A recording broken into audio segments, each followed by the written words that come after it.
All right, good morning. Happy Thursday here, April 2nd. Dan Dawson, thank you for joining me today. Chief Sales Officer at Force Management. How are you doing? I'm doing great. I'm sequestered in Colorado, and I'm happy to do that at least for a while. Um, but doing great. Hope you're doing You're, well as yeah, also. likewise. Yeah, staying healthy. Thank you for asking. Your backdrop is beautiful. It almost looks real. Actually, it is real. Nice, nice. Well, Dan, Force Management is an absolute institution for folks like myself that have been part of some of the great sales organizations out there. We used it in my past. Carlos Del Torre, JP Bolin, some of these great guys that had been a part of this, brought it in and was just blown away by seeing how it worked. How is Force Management? You guys are so in person. How is the environment that we're in right now changed how you guys are operating? Yeah, well, that's a good question. So yes, we are largely known as being in person and instructor led or in person sort of workshops, the things we do to help align companies and so on, given the initiative. The fact is, we've been working in a combined, I would say, blended environment for several years, and really even from our inception in many respects. But what we do is prepare people in a virtual way. And Mm-hmm. that's not just e-learning, but it has e-learning sort of attributes to it. But if you think about someone who's collecting value drivers that their customers have, in other words, why do customers or buyers come and look for the likes of us, like Chorus, for example, we can do that virtually. There's no reason to get together and do that. That's usually in preparation for a workshop. The fact is, all we're Yeah. really doing, and we are doing this right now, we're doing kickoff meetings, which are workshops in their own right. We're doing workshops to align the organization cross-functionally, and then we're doing virtual training environments as well. And when we say virtual training, essentially what we're doing is providing virtual training that they can do asynchronously, by which I Sure. mean they can do that anytime they want to. Then we always have a session of some sort, which is how do we apply that and do that as a group? And there may be group exercises and so on. We can do all that virtually. We happen to use Zoom as our primary provider for doing all that, but we can break out into different rooms. And so we're satisfying the need that companies have to proceed with their initiatives, even though they're constrained No, that makes on the side of travel. makes sense. I think we're all reinventing different ways, and no surprise there. Well, today, from a data perspective, we've been working with our team, our researchers, to look at specifically account executives and are we still creating new opportunities? And then going deeper, and really where the insights will go into the dialogue today is around just discovery, and are we still doing discovery during this time? So why don't we jump into the first part of the data here? So first aspect is, are sales reps still starting new opportunities? And we know over the last few days, we've been talking about cold call volume being down, yet connect rates are maintaining, meetings are maintaining. In this insight, we're seeing that there's only been a slight dip in first meetings. So typically about 30% of meetings are first meetings. That's holding up. We've seen a slight dip here. We're at 30, dropped to 29.8. So I'm curious what you're seeing. When you think about account executives out there, what are you telling them when they think about first meetings and how we engage people today and what that talk track might look like? Yeah,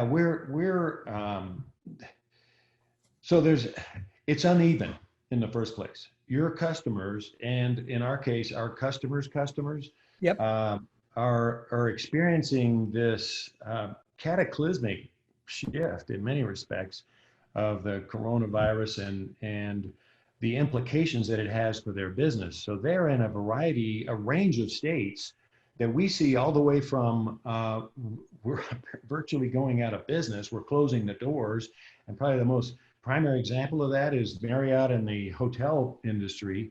They're closing down, right? So it's not a surprise, but it's very much unfortunate. By the same token, at the other end of the range, we see companies, for example, probably like yourselves. I don't know all the facts around it, but like yourselves on the one hand, or Zoom, or GoToMeeting, all those kinds of companies, and a lot of security companies. We have several different security company customers that have in-demand solutions that weren't quite so in demand before. Dell just announced another version of that that's around laptops. So the remote environments, we have customers that had people in call centers that were doing either business development work or customer service work and so on. That's gone. They have to do something different. So they're either out of business doing that, or they found a way to do it completely remotely with people in their homes. So yeah, I guess what I would observe is that those anomalies are happening, and paying attention to that is a reset for salespeople to, first of all, understand where is my customer. And you don't have to do that necessarily in a call. I would argue that there's some homework to do in terms of the people that you're going to be talking with. To prepare yourself a little bit about what is their situation, which really that hasn't changed anyway.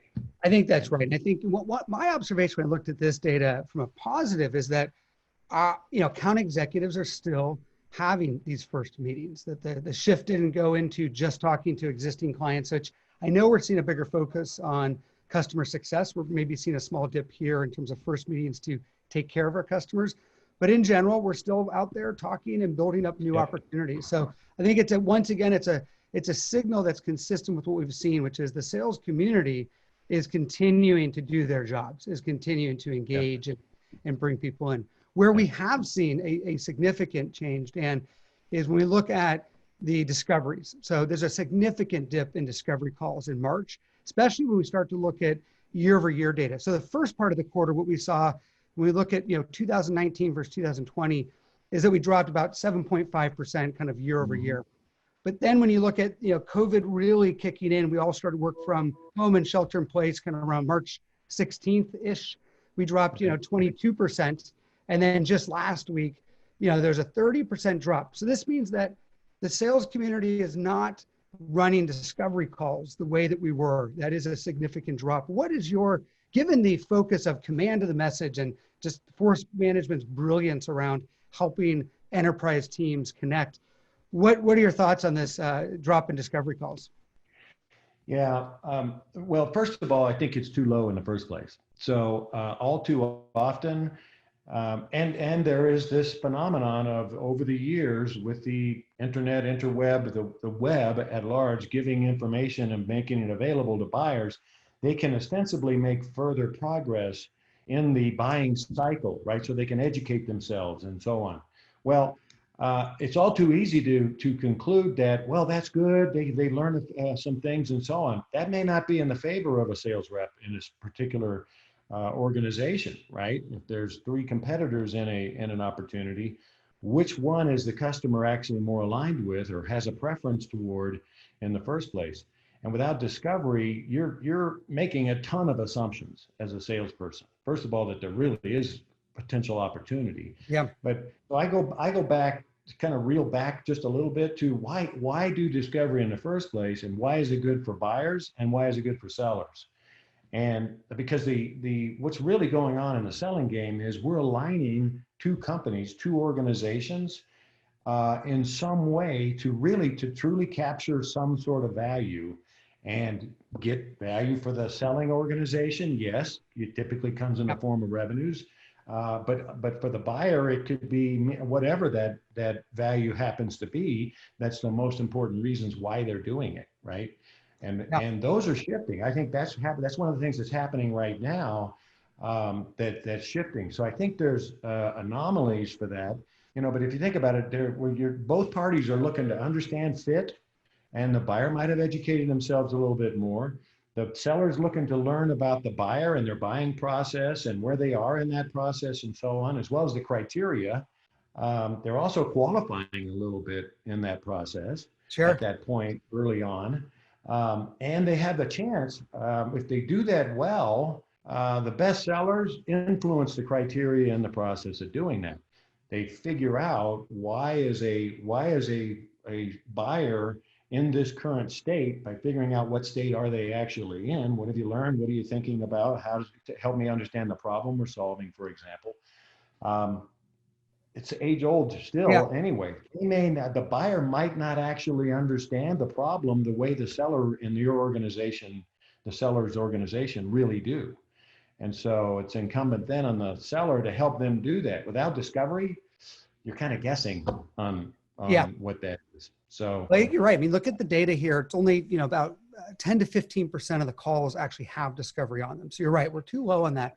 But what do you say to folks who say, look, right now is a different time. You're asking me to reach out and talk to folks. We know that 100% of the calls are going to start with COVID-19. That's what our data shows. So that's going to eat up time.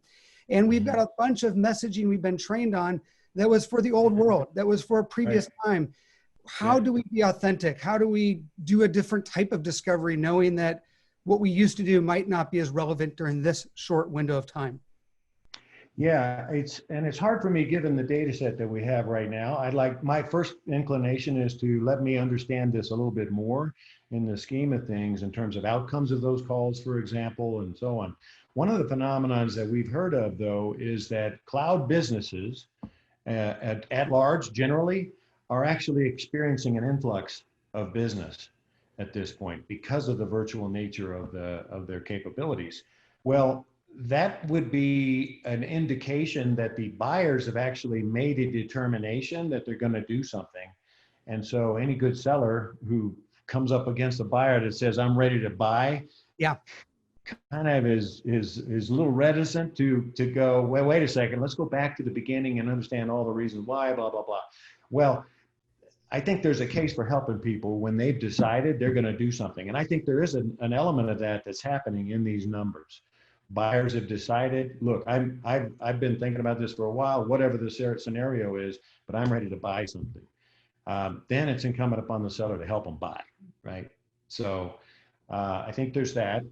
I think by the same token,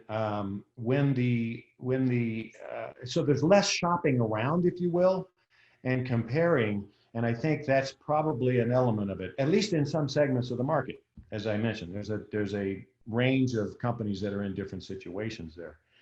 I think that's right. We've talked a lot about empathy, Dan. In the previous calls, I've had Jody from Bill.com out in Colorado talk about patience. We need to be more patient. We've talked about empathy from several different folks that have joined. Is that eating up discovery, as well, when you think about, it is. How we I do that? I think there's a case for the fact that it is doing that to at least some degree. I think our training, I think our behaviors as salespeople is right to have empathy. You have to have a large degree of empathy and understanding about what is the situation that this buyer and their organization are really in, and how do you help them get to an outcome that they clearly can't get to on their own. They need our help somehow, right? As a selling entity.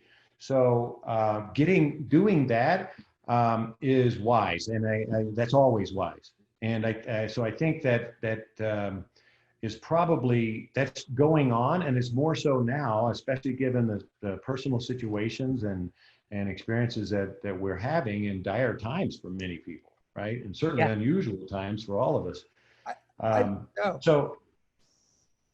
So I think some people can tend to dispense with a fair amount of discovery, not to be onerous, and I don't think that's ever the intent, to be onerous or make it turn into an inquest, if you will, about what are you really up to here, but rather to help the buyer understand and think through what is it that they're doing, and make sure that we're aligned in the process. I think so. I think that this is an incredibly special time for folks that are sellers right now. This is the work we do. And we need to do our best as others are in their fields doing their best. But this is the time for thinking on our feet, for really leading with heart and using our own instincts in mind. We've been trained, we've written our emails and our sequences, but this is the time to sort of think for ourselves right now and use automation thoughtfully, but to not be run by automation, and to pause and add these authentic talk tracks. So I'm incredibly inspired by sort of what I'm seeing in the data, and that it's showing that people are doing that. Maybe one area to jump into is just a quick poll. Let me see. I'm going to launch this poll here. We had a little bit of an issue yesterday, so I'm going to see if this works. everybody could see a poll item right now, but the question today is around, why do you think we're seeing a drop in discovery calls? Is it because, good, I'm seeing data come in here, but is it because prospects are not in real buying cycles? Discovery skills need to be, better developed. AEs are afraid to push, for pain during this time, using those classics, or AEs just aren't digging deep enough. They're rushing the process. Mm-hmm. I'm seeing the results come in. Looks like the leading answer right now is discovery skills need to be better developed, 40% of the folks there, and then kind of an even split across the other ones. Any comments on that? Well, I think that goes back to the point I was making earlier. I don't think there's enough, quote, official or systematic discovery that goes on. We use the term outside in with organizations, and what are your salespeople's mindset as they're going about their business.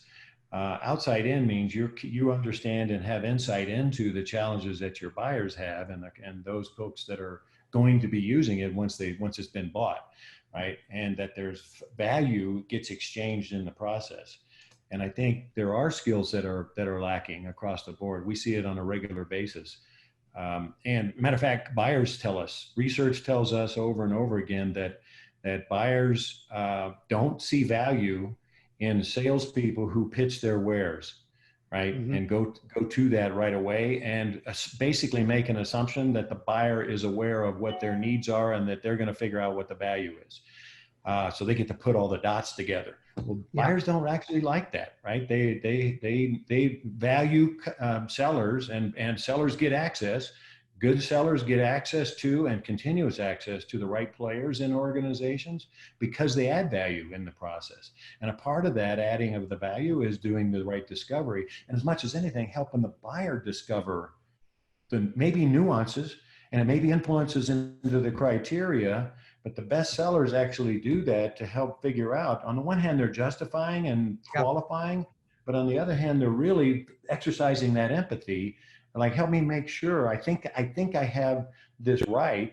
And I've done some homework and some research, which is evidence of empathy and a desire to have insight and a desire to add value. So I think that's where we see the biggest opportunity for selling entities. Well, look, I think it's special. I think that getting that message right is critical. Many of us struggle with that.